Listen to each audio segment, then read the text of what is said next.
vaksin itu hukumnya adalah wajib. Jadi kalau mak itu bisa diwakilkan. Belak-belakan saya sudah berdiskusi dengan ketua tim ya, yang ditunjuk presiden untuk masalah vaksin ini. Karena memang dia bersama saya, beliau bersama saya waktu itu juga tahun 2005 kami di masalah polio, sekarang di masalah COVID ini. Apa simpulan kami? Satu, orang yang punya penyakit jangan divaksin. Titik. Orang yang punya penyakit jangan divaksin. Titik. Kenyataannya sekarang ini ditakut-takuti. Kamu pegawai, kamu tidak vaksin, tidak taat. Ini logikanya saya sampaikan. Misalnya orang punya darah tinggi, orang punya kencing manis, orang punya penyakit jantung, disuntik vaksin, tidak apa-apa memang. Tapi vaksin itu tidak akan bekerja dengan baik dalam tubuhnya. Ulangi, tidak akan kerja dengan baik dalam tubuhnya. Karena untuk memproses vaksin dibutuhkan tubuh yang sehat tanpa penyakit. Dan menurut ilmu kedokteran ada namanya herd immunity. Cukuplah 40 sampai 67% orang yang divaksin. Artinya 33% tidak akan divaksin. Paham? Penduduk Indonesia 270 juta. Maka yang akan divaksin adalah 181 juta saja. Itu diumumkan oleh presiden. Kurang paham apa gitu. Jadi kira-kira sekitar 100 juta orang tidak divaksin, kira-kira itu tidak akan divaksin. Jadi kalau ada di sini hati-hati, siapa yang ngasih jaminan? Saya sudah banyak orang ngadu ke saya dan saya juga sudah tahu kejadiannya. Yang punya penyakit divaksin sudah beberapa di antaranya masuk ICU. Kan begitu.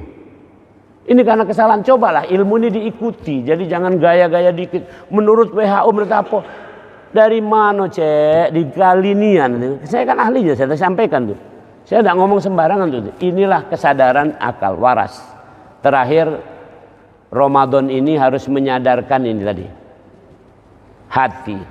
Hatinya menjadi peka. Di Al-Quran dikatakan, innamal mu'minuna alladzina idza dzukirallahu wajilat qulubuhum. Hatinya itu peka. Wajilat qulubuhum itu peka. Dalam bahasa Inggris sensitif. Dalam bahasa sehari-hari kita hatinya gampang nyambung. Sekarang tadi aku ceramah tadi ini, itu bukan ini. Kalau di akal kamu masih banyak bantah pasti. Belak-belakan be. Kamu masih mada ima itu, itu akal. Tapi kalau hati, tadi pembawa acara ngomong dengan hati yang menerima, hatinya tersentuh. Tadi saya kasih contoh, kalau pakai akal, demokrasi, ini muslim, ini bukan muslim. Kalau pakai akal, kita milih yang bukan muslim, karena pakai akal. Tapi kalau pakai hati, di akhirat nanti kita akan ketemu siapa? Kamu berharap ketemu yang bukan muslim? Berarti tidak di surga kamu ketemu. Loh nian, ini bukan omongan saya. Kullu ummati yadkhulul jannah illa man aba, kata Rasul. Setiap umatku pasti masuk surga kecuali yang tidak mau. Memang tidak galak dia kan? Aku nak melok sana baik. Nah lajulah. Paham? Ini hati yang berbicara. Peka tak hati kita ini? Subhanallah. Sekarang ini masalah hati juga. Kalau pikiran tidak nyambung tetap. 130 dokter di Indonesia meninggal karena COVID. Benar tak menurut hati kamu? Sudah ini. Ya, meninggal karena COVID. Kalau menurut akal mungkin karena beritanya mah itu kalau.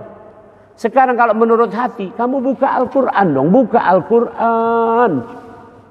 Idza jaa ajaluha la yastakhiruna sa'atan wa la yastaqdimun. Kalau sudah datang ajal maka tidak bisa maju, tidak bisa mundur. Jadi meninggal karena ajal. Buktinya ada wong meninggal dalam keadaan sehat, benar?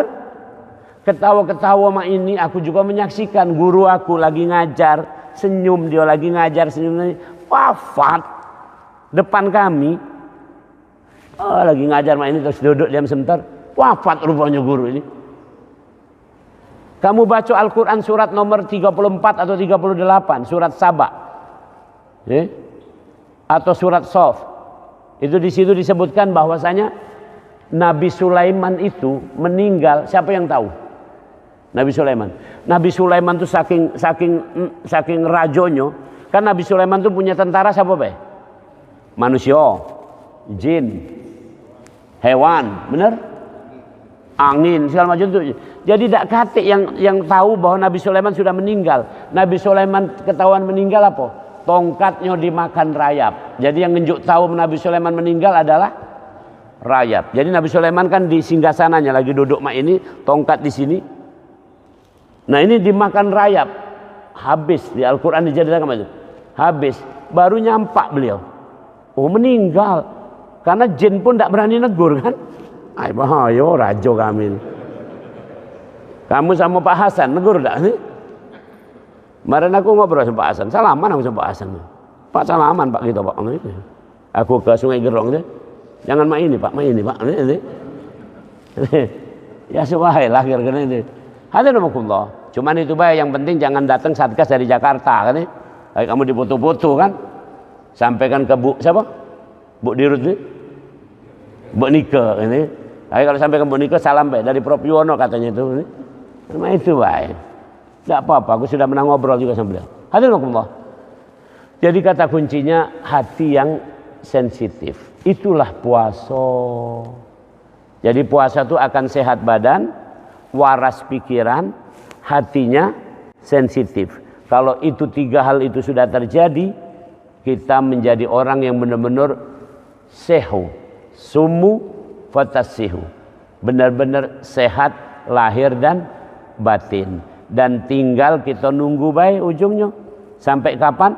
Wala tamutunna illa wa antum muslimun. Sampai wafat dalam keadaan Islam. Harapannya kita wafat dalam keadaan Islam plus dalam keadaan sehat. Kan gitu. Ada tak yang berharap aku nak meninggal dalam keadaan Islam sakit-sakitan? Jangan. Harapannya meninggal dalam keadaan sehat dan kita tetap dalam keadaan sebagai Muslim. Demikian yang bisa saya sampaikan. Tafadhol kalau ada pertanyaan atau yang belum jelas atau ragu atau nak protes atau nyuruh aku balik, sekarang aku balik. Laju.